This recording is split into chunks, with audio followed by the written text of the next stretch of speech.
Okay, I'll show you how to put the handle on one of these citrus juicers today.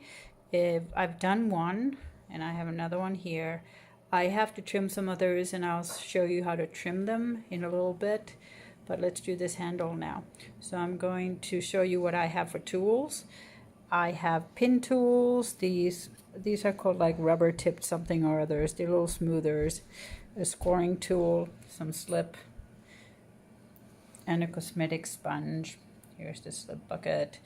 These I made before I start to trim actually today.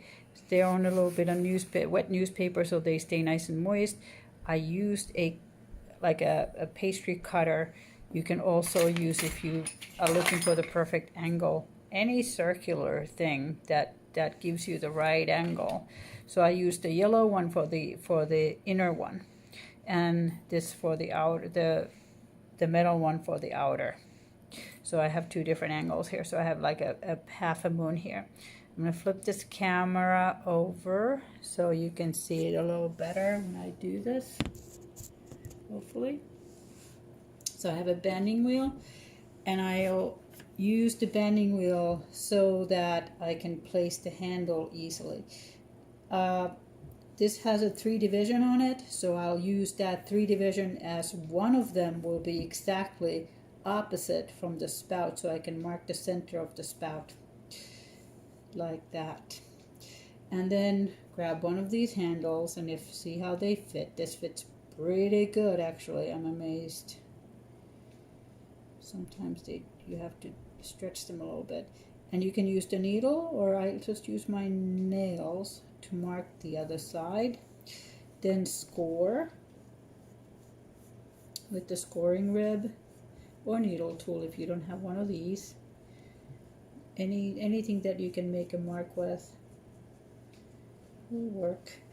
And then this I'll score so that it's a bit more of an angle, so a little bit more toward the upper end or the textured edge of it. I made this texture with the skid mat that goes under your rug or whatever in your kitchen drawer. I hope things stay in place. Then lots and lots of slip, both sides.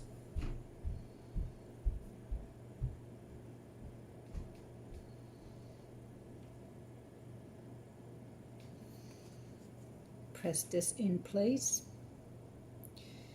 and like you see, I'm angling it up a little bit so that it'll be more comfortable to hold, and I'm pressing it on quite strongly so that I see some of the slip kind of push up in from in between, oozing out, so I know I have a good connection here. Then take a little bit of clay, and I have a little bit of a moistened area here on my canvas, and I'll roll this out into a little wormy.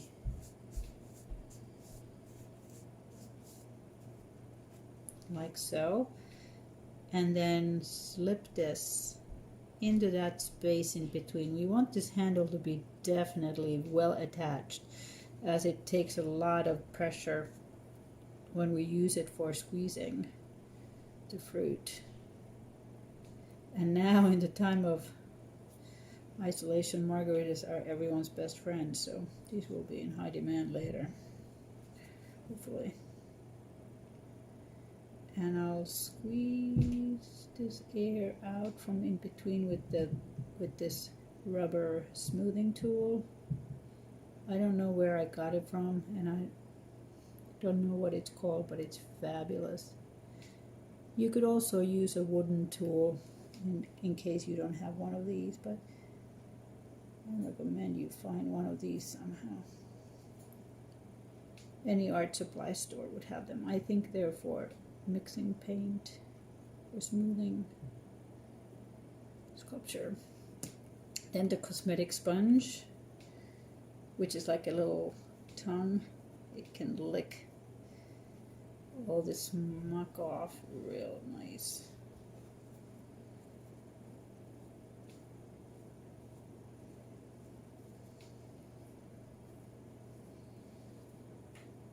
like so, and then pick it up by the juicer part, and then I use the angled edge smoothing tool to clean the underside.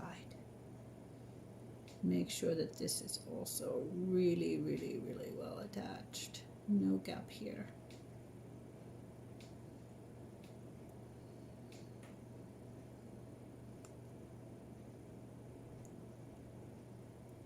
And then take the sponge and clean it up a little more. My canvas was a little dirty, so you can see there's a little smudge on it, but I'll sand that off later. There it is. Ta-da! And then I'll show you the trimming and how to carve the grooves later. This one was already trimmed. I just trim it from the inside here a little bit, so it's a little cleaner. Nothing on the bottom.